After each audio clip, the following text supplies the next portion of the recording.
Part 1. Part 1. You will hear a radio announcer giving details of the evening's broadcast programmes. First, you have some time to look at questions 1 to 5.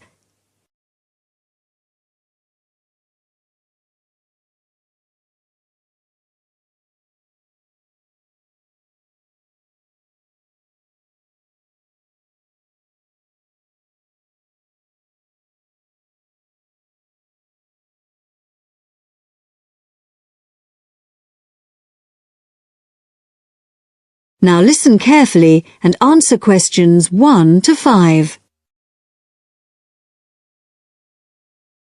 The time is 6:55 on Thursday, October the 15th. And now here is a brief review of this evening's programmes on Radio 6. Starting in just a few minutes, at 7 o'clock, we have the first programme in our new series, Animal Talk, a documentary with Laura Martins and Jeff Burns. And I'll be telling you some more about that in a minute. Then at 7:50 there will be a broadcast on behalf of the Rare Species Protection Group, telling you about some of the work they're doing to preserve endangered species. This will be followed at 8 o'clock by today's episode of Park Square, our drama series following the fortunes of a close-knit community in North London, in which Sunita begins to wonder if Carl has been telling her the truth, and Carl gets into trouble when a private email is read by the wrong person. At 8:30 we have our phone-in programme, What's Your View? Today's topic is the impact of the media, and you are invited to call in with your own views and questions on this topic. If you have a question for the panel, the number to call is 0207 815 422. This will be followed at 9 o'clock by News and Weather, and then at the new time of 9:20 we have our Book of the Week, read by Graham Stanish. This week's book is a collection of Rudyard Kipling's Just So stories, which the author wrote for his children at the beginning of the 20th century, and which are now enjoyed by children and adults alike. This evening's story, entitled How the First Letter Was Written, is an imaginary account of the events that led to the invention of writing, involving a young girl called Taffy, and a series of misunderstandings that arise when Taffy sends the first written message in the history of the world. Before you hear the rest of the talk, you have some time to look at questions 6 to 10.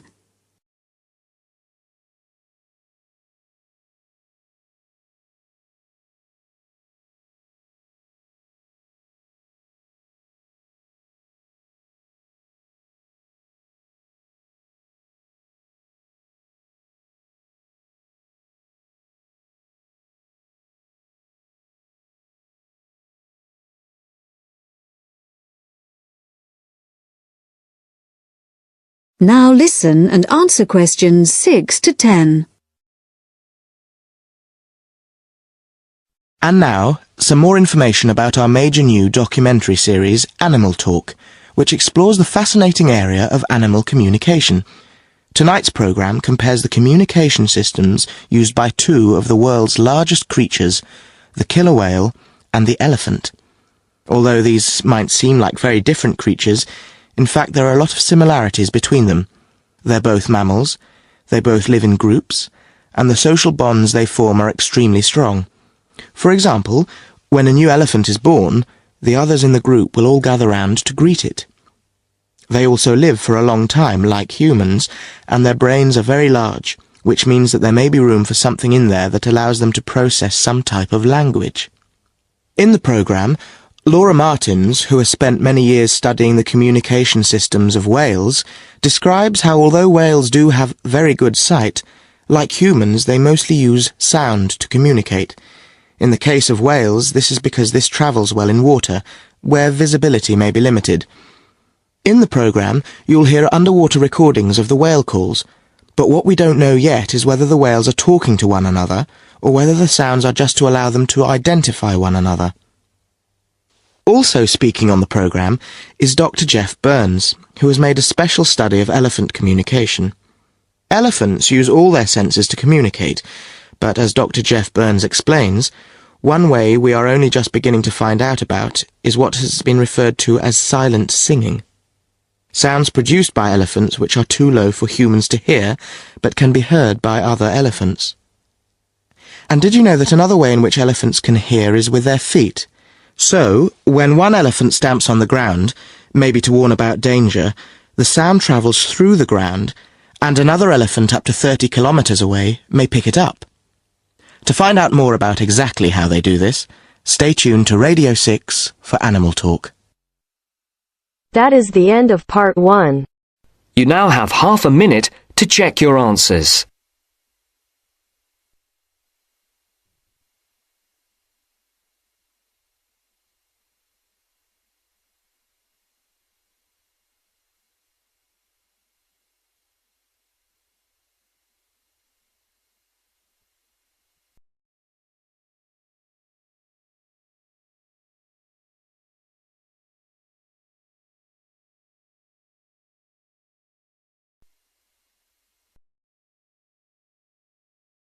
Part 2.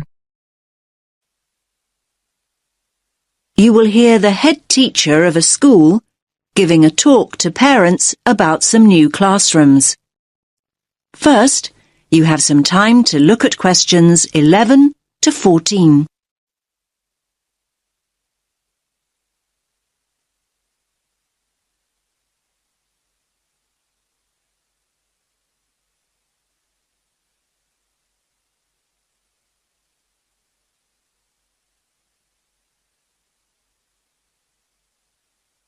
Listen carefully to the first part of the talk and answer questions 11 to 14. Good evening, everyone, and thanks for making it along. I know how busy you all are with term coming to an end. As you know, the aim of this meeting is to show you the plans we've got to add 2 new classrooms and how that will affect the playground. Now, I've heard that quite a few of you are worried that there'll be hardly any playground left, but I want to reassure you that that's not the case at all. I think there's been quite a lot of uninformed talk going on, and people have started worrying unduly. I certainly hope I can dispel any of your concerns this evening. Firstly, I have a plan of what the school should look like, which I'll project onto the screen. The school governors and the developers want to hear your feedback before making final decisions. Your feedback's very important. When I've gone through the plan with you, you can ask questions and we'll discuss those queries in detail. There'll be plenty of time to tell us what you think over the coming weeks. And once the plans are a little more developed, they'll be available online. There'll be a weekly update, and once the actual construction begins, you'll be able to check progress as it happens. Personally, I'm very happy with where we've got to. I knew we had to have the extra space, but I must admit I worried long and hard about what we might have to sacrifice for it. The developers have certainly convinced me that we've made the right decision. You now have some time to look at questions 15 to 20.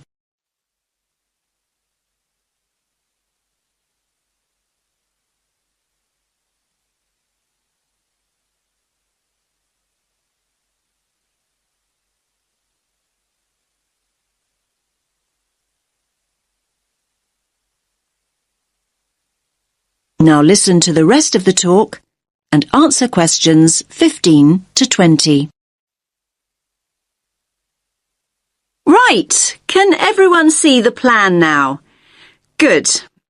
Let's start at the Balfour Road entrance, since that's where most of you come and go from. The Farley Road entrance and lower playground won't be affected at all. Now, as you come into the top playground, the 2 new classrooms will be on the right. There'll be a new gate and the steps down will be rebuilt. There'll be a ramp for disabled visitors too. On the plan here, only the parts of the building affected by the plans are shown. I'll explain why the hall is marked on later.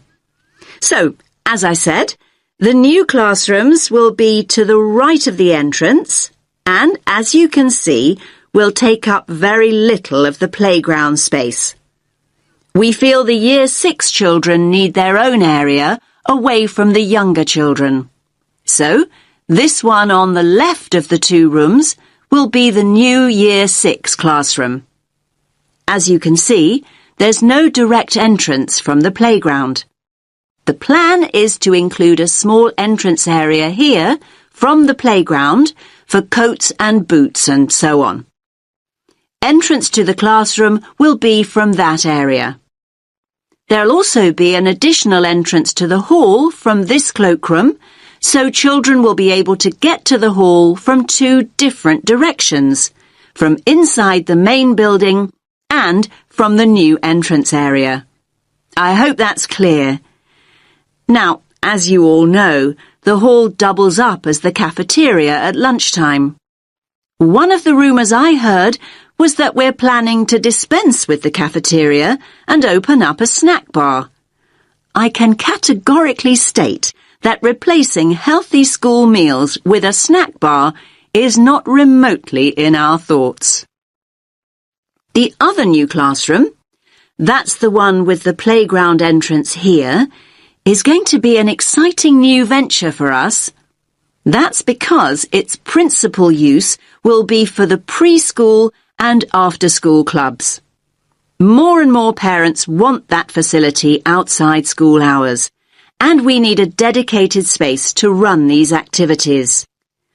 I think there were also worries about the nursery school, though I'm not really sure why, to be honest with you.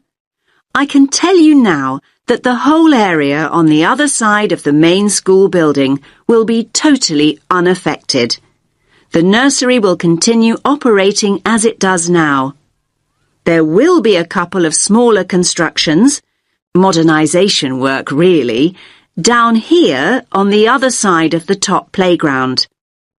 Cycling into school is getting more and more popular, so we're replacing the old bike sheds with a brand new bicycle bay. There'll be space for 60 bikes. The children's toilets will also be modernised, and the children will be able to enter them from inside the school building rather than from the playground as they do now. There'll be brand new staff toilets in that part of the building too, I'm pleased to say. So, I hope that's at least started to allay a few fears. Take a few minutes to look at the plan that I'll get out of the way. Then I'll answer a few questions if you have any. Does that make sense to you?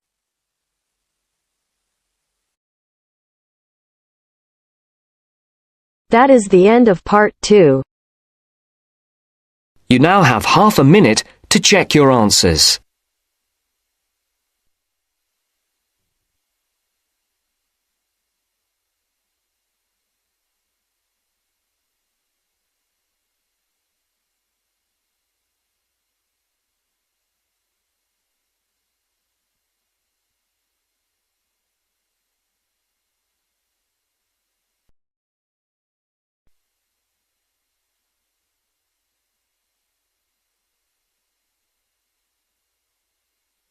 Now turns to part 3.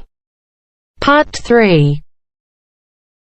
You will hear a woman called Phoebe, who is training to be a teacher, talking to her tutor called Tony about research she has done in a school. First, you have some time to look at questions 21 to 25.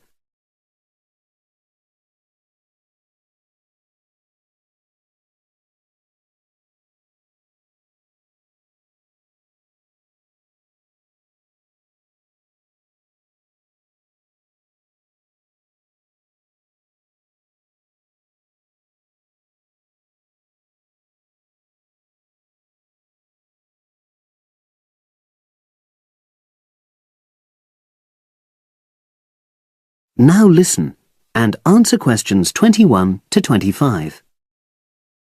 So, how did you get on with your school-based research, Phoebe? Well, it was exhausting, but really valuable. Good. What was the specific focus you chose? My title is Attitudes Towards Study Among 11 to 12-year-old Pupils. Right, and what made you choose that focus? Well, that's a bit difficult. Lots of my classmates decided on their focus really early on, mainly on the basis of what they thought would help in their future career, in their first year's teaching. So that's what helped you decide? Actually, it was that I came across a book written by experienced teachers on student attitudes, and that motivated me to go for the topic. Okay. So what were your research questions or issues? Well, I wanted to look at the ways students responded to different teachers, particularly focusing on whether very strict teachers made teenagers less motivated. And from your research, did you find that was true? No, not from what I saw, from my 5 days observation, talking to people and so forth. Okay. We'll talk about the actual research methods in a moment, but before that, can you briefly summarise what your most striking findings are? Well, what really amazed me was the significant gender differences. I didn't set out to focus on that, but I found that boys were much more positive about being at school. Girls were more impatient. They talked a lot about wanting to grow up and leave school. Very interesting. Yeah, it is. From doing the research, it was clear to me that you might start out to focus on one thing, but you pick up lots of unexpected insights. Right. Did you get any insights into teaching? Yes, certainly. I was doing a lot of observations of the way kids with very different abilities collaborate on certain tasks. Help each other. And I began to realise that the lessons were developing in really unexpected ways. So what conclusion do you draw from that? Well, I know it's necessary for teachers to prepare lessons carefully, but it's great if they also allow lessons to go their own ways. Good point. Now, I'm really pleased to see you doing this. Analysing and drawing conclusions based on data. But surely this isn't proper data. Because it's derived from such small-scale research. Well, as long as you don't make grand claims for your findings, this data is entirely valid. I like the way you're already stepping back from the experience and thinking about what you've learned about research. Well done. But I know I could have done it better. As you become more experienced, you'll find ways to reduce the risk of difficulties. Okay. Now you have some time to look at questions 26 to 30.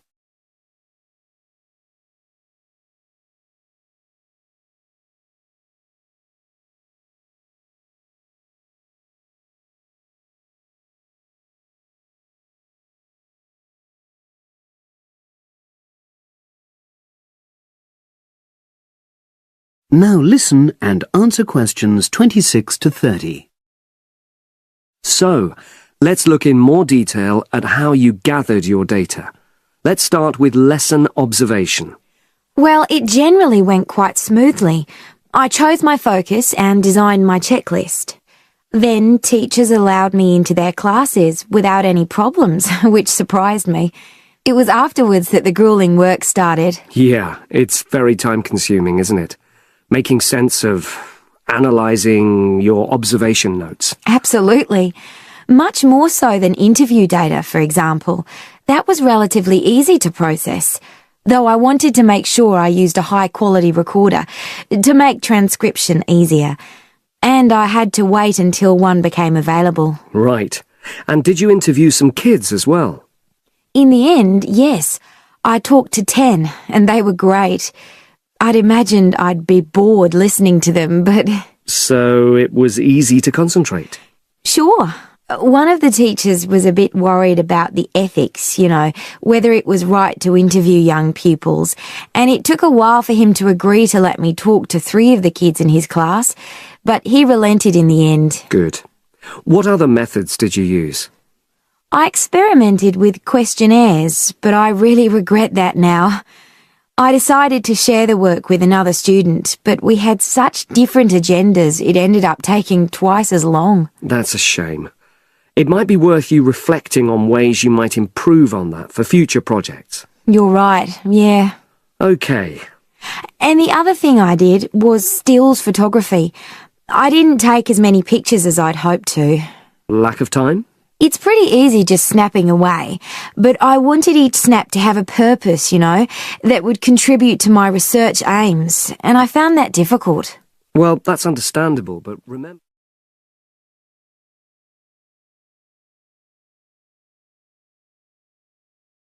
That is the end of part 3. You now have half a minute to check your answers.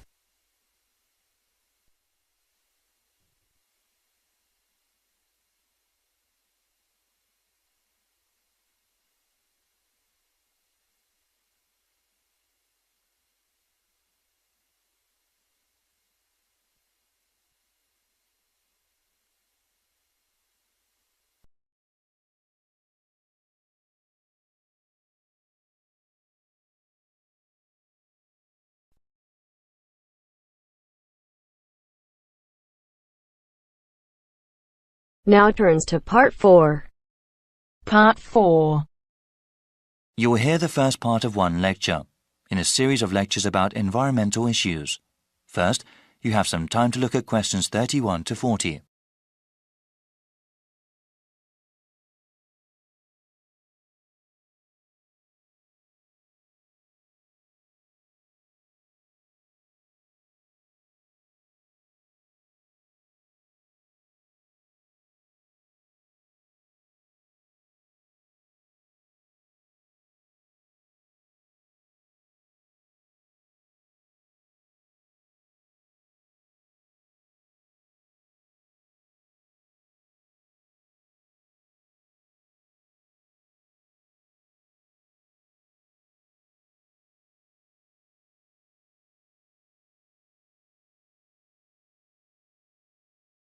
Now listen carefully and answer questions 31 to 40. In this lecture series, we have been looking at the most pressing environmental issues that the world faces. One of those issues, global warming, has become very fashionable to talk about in the past decade. Though I'm not trying to diminish its importance as a problem, it must be understood that the effects of an increasingly warm planet will not be seen for many more decades. One problem affecting the lives of people right now is the scarcity of water. The need for fresh water will only increase as the world's population grows, especially in developing countries. In the future, changing weather patterns that come with global warming will only make the problem worse. People need water to drink, cook food, shower and wash clothes. Most of the planet is covered with water, but unfortunately only a tiny percentage of it is fit for human use. Of all the water in the world, less than 3% is fresh water. More than 2/3 of that remaining percentage is locked up in glaciers in Greenland, Antarctica and elsewhere, also unavailable for human use. The water vital for life comes from lakes, rivers, underground aquifers, rain and snow. This surface water, groundwater and precipitation is not disturbed equally across the Earth's surface. For example, Canada, which has about 0.5% of the world's people, contains about 10% of the world's readily available fresh water. Brazil makes up about 3% of the world's population, but within its borders contain nearly 12% of the world's freshwater resources. As the economies of developing countries grow, the need for fresh water also grows. One example of this has to do with the production of meat. In some countries, the demand for beef increases when people earn more money. However, raising cattle is incredibly water-intensive, requiring about 15 tons of water for 1 kilogram of grain-fed beef.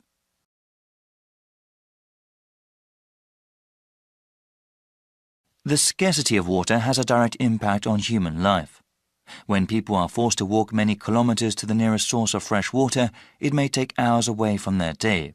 This, in turn, takes time away from school or from other productive work that helps the general economy. A number of solutions have been proposed to deal with the scarcity of water. Some of them are technological, like the construction of desalination plants. These plants convert brackish salty seawater into water fit for human use. They are very expensive to operate and maintain, though, and cannot meet the world's growing demand for water. Other kinds of solutions involve only a little technology or involve modifying individual people's habits. In a rural part of India, a village facing water shortage started collecting rainwater. A simple system allowed them to save water that fell over a large area and use it during dry periods. In the suburbs that surround the cities of developed countries, house owners are using xeriscaping techniques. The main purpose of xeriscaping, unlike traditional landscaping, is to not use supplemental irrigation. This requires the use of plants, shrubs and trees that are appropriate for the climate. In dry areas, this means planting ones that use less water. In the future, many countries will need to use a variety of these techniques in order to provide enough water for their citizens. Water security will be of utmost importance to those governments, especially in areas that are politically unstable. That is the end of part 4. You now have half a minute to check your answers.